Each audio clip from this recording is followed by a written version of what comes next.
Hello शिक्षकों, आज हम दीक्षा ऐप के अंतर्गत निष्ठा मॉड्यूल 10 विद्यालय आधारित आकलन की प्रश्नोत्तरी में पूछे जाने वाले प्रश्नों के सही उत्तर जानेंगे। पहला प्रश्न है, विद्यार्थियों के लिए प्रयोगशाला अधिगम का मुख्य उद्देश्य विकसित करना है। उत्तर है प्रायोगिक दक्षता।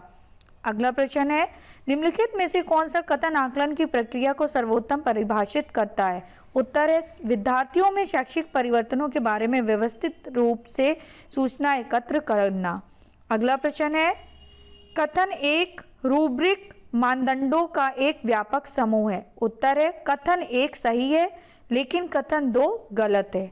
अगला प्रश्न है, निम्नलिखित में से कौन सा विद्यालय आधारित आकलन का गलत विवरण है। उत्तर है यह केवल सहज शैक्षिक पहलुओं को शामिल करता है। अगला प्रश्न है, निम्नलिखित में से किसके बजाय योग्यताएं मिश्रित श्रेणी के अंतर्गत रखी गई हैं। उत्तर है प्रत्यास्मरण एवं समझना। अगला प्रश्न है, निम्नलिखित में से कौन सा विद्यार्थी स्वयं आकलन का रूप है। उत्तर है विद्यार्थी प्रगति के बारे में प्रश्नों का एक समूह जिसका वे उत्तर देते हैं। अगला प्रश्न है, कथन एक प्रेक्षण एक महत्वपूर्ण तकनीक है। उत्तर है कथन एक और कथन दो दोनों सही है और कथन दो कथन एक की सही व्याख्या है। अगला प्रश्न है, नीचे विद्यालय आधारित आकलन की महत्वपूर्ण विशेषताओं के बारे में 4 कथन दिए गए हैं। उत्तर है 1 और 4। अगला प्रश्न है, विद्यार्थी किसका आकलन कर रहे होते हैं। उत्तर है दूसरे विद्यार्थी का। अगला प्रश्न है, माध्यमिक स्तर पर विकास के लिए मूल अनुप्रस्थ दक्षताओं को विकसित करने के लिए आवश्यकता है किन क्षेत्रों में। उत्तर है सभी पाठ्येतर क्षेत्र। अगला प्रश्न है, माध्यमिक स्तर पर ऑनलाइन आकलन की कौन सी सर्वाधिक सुविधाजनक विधि है। उत्तर है MCQ। अगला प्रश्न है, निम्नलिखित में से कौन सा रूब्रिक का मानदंड नहीं है। उत्तर है बहुविकल्पीय प्रश्न।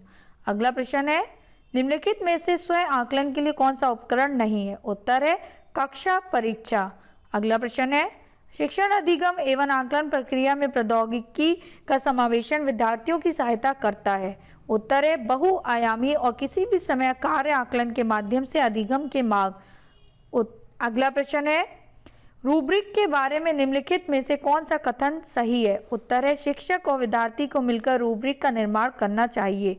अगला प्रश्न है, शिक्षक नीति आकलन से विद्यार्थी नीति आकलन की निरंतरता केंद्र बदलते समय आवश्यकता है। उत्तर है वृहद स्तरीय मानकीकृत परीक्षण से विद्यालय आधारित आकलन की ओर परिवर्तन।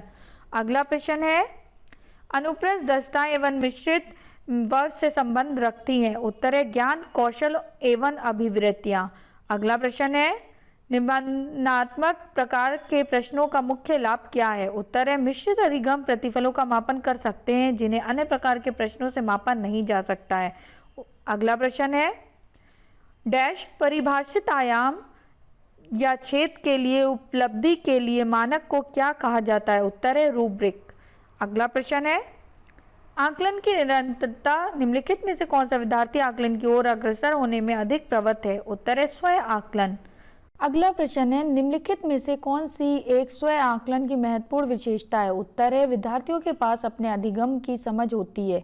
अगला प्रश्न है, उपलब्धि आधारित आकलन सर्वोत्तम रूप से प्राप्त किया जा सकता है। उत्तर है रूब्रिक द्वारा। अगला प्रश्न है, अनुप्रस्थ दक्षताओं के संदर्भ में कौन सा कथन सही है। उत्तर है माध्यमिक स्तर पर अनुप्रस्थ दक्षताओं का शिक्षण अधिगम अत्यधिक परिणाम देता है। अगला प्रश्न है, निम्नलिखित में से विद्यालय पाठ्यचर्या में अनुप्रस्थ दक्षताओं को समाविष्ट करने का कौन सा सामान्य उपागम नहीं है। उत्तर है एक विशेषीकृत विषय के रूप में अनुप्रस्थ दक्षताओं की रूपरेखा तैयार करना और शिक्षण करना।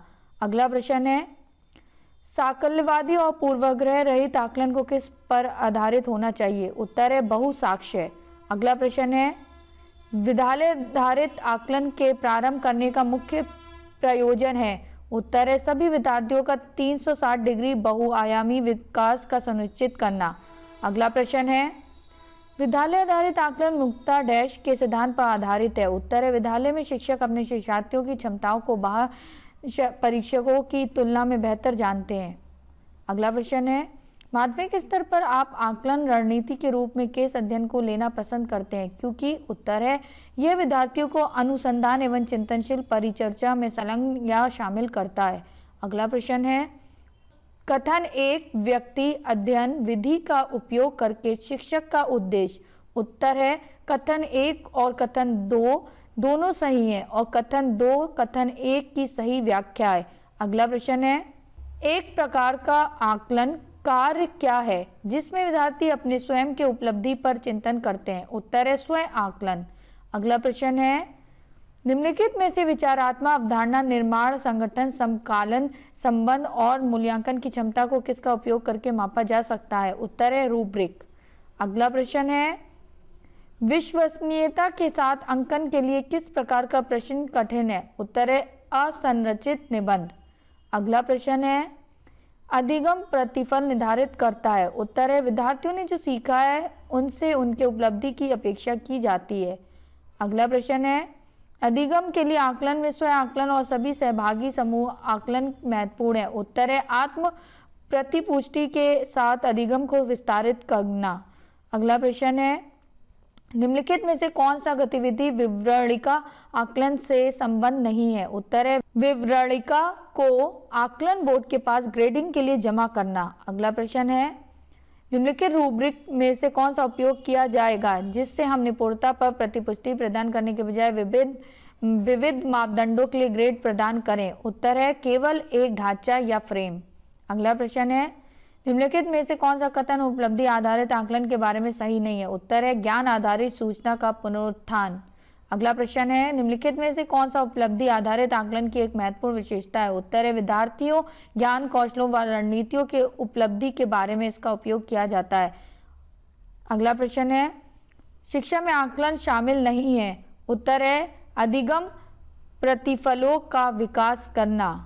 अगला प्रश्न है, राष्ट्रीय शिक्षा नीति 2020 की संस्तुति के अनुसार बोर्ड की परीक्षा में क्या बदलाव होगा। उत्तर है दक्षता आधारित प्रश्न।